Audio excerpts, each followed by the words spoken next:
to Debut Spotlight. I'm Rachel Barenbaum, author of A Bend in the Stars.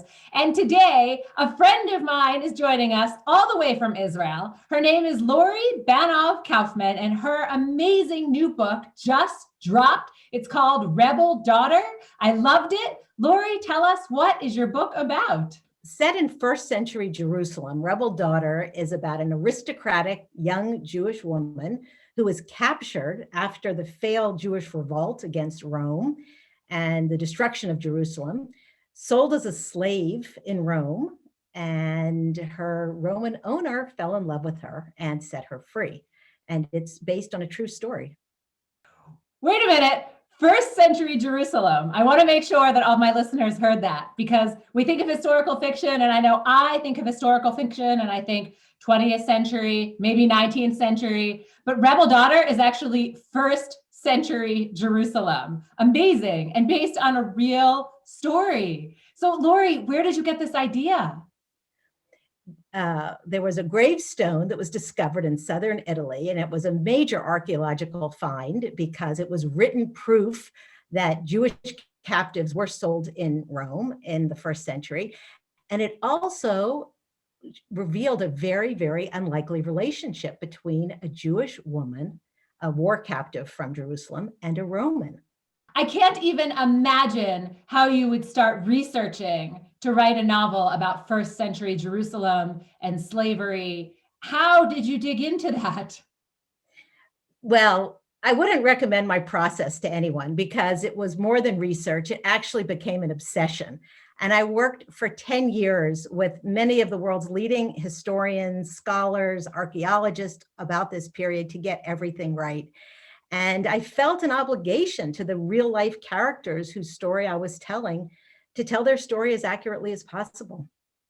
So did you look at, books or ancient texts or museums? Like, how did you research this? Everything. I went completely overboard. I mean, like I said, I worked on this for years, and I mostly consulted the leading scholars of the period about the houses. I went to archaeological digs and looked at them. I read dissertations and hundreds of books, and spoke with people who were experts in everything, in ancient magic, in food, clothing. I really wanted to get everything right so that when my readers took the trip back in time, that they would see it like it really was.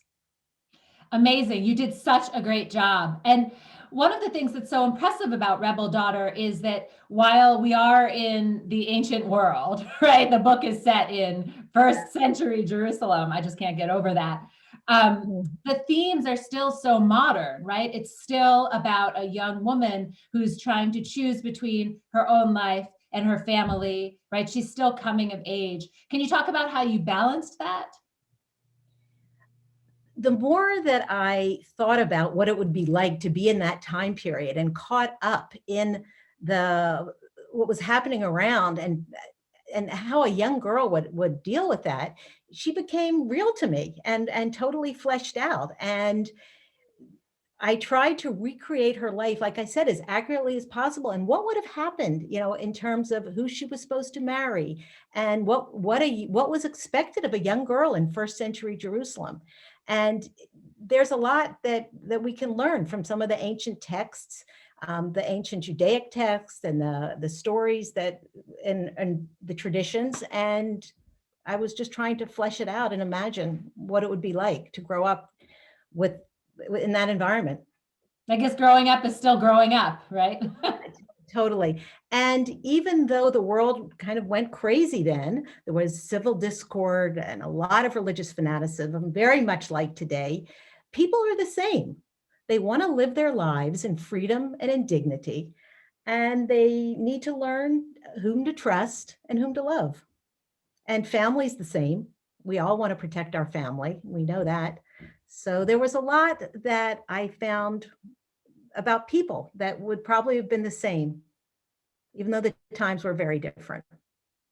And yet there are also modern themes having to do with the politics of the time, right? Or even of the Jews living as minorities in the Roman Empire, right? There's so many parallels to today. Can you talk about some of your favorites?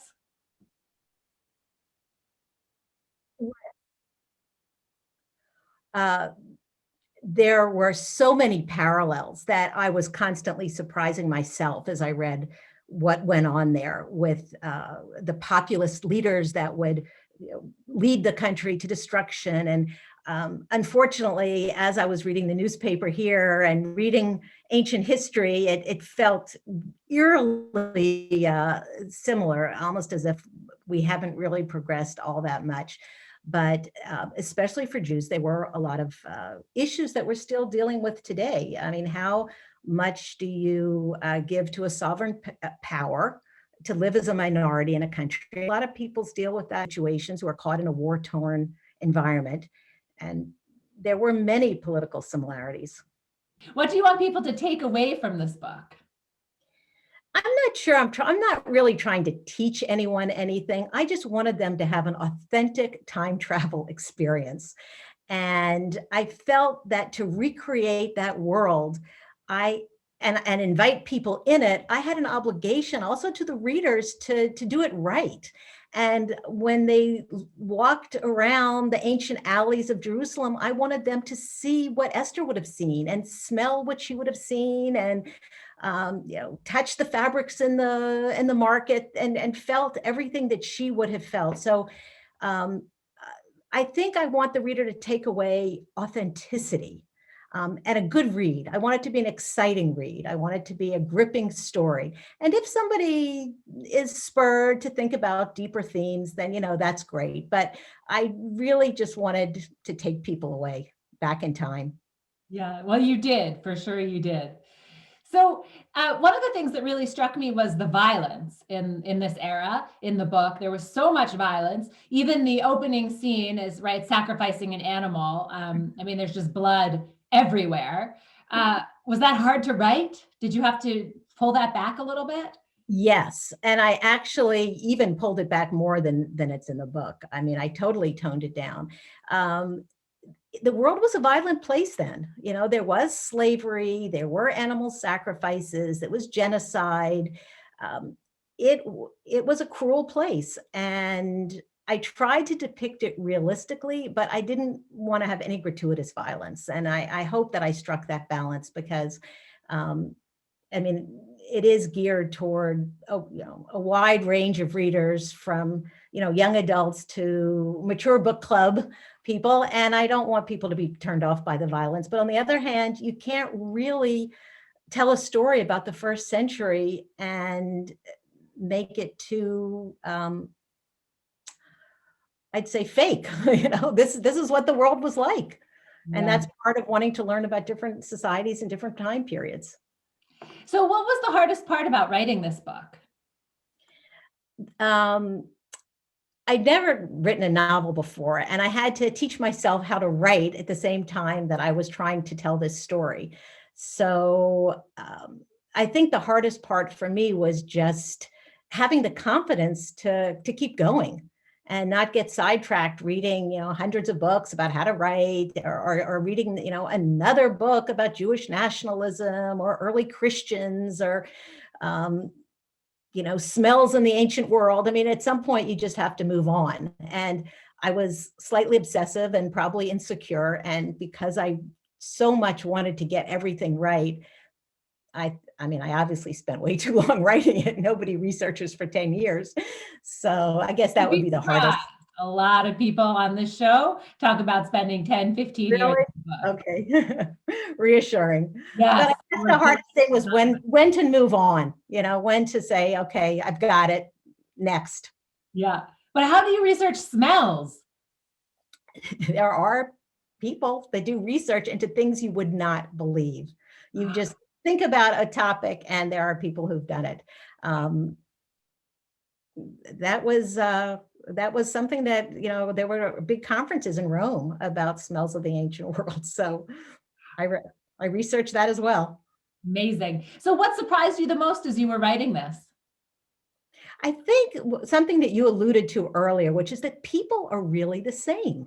The world could be so different in so many ways, and yet we still want the same things. We still want someone to love. We still want to protect our families. We still want to have a sense of belonging to a community. And I think that's what surprised me, because in the beginning, at least when I began, it felt very, very far away. I mean, this, after all, this is the first century. This is, a time we don't see movies about this time period, or we're not exposed to it the way we are about, say, like you say, the early 1900s. And yet, the more I immersed myself in it, the more I kind of felt at home there too, because people are the same. So what kind of advice do you have for new writers who are just starting out? I think I'm uniquely qualified to give advice about how not to write rather than how to write.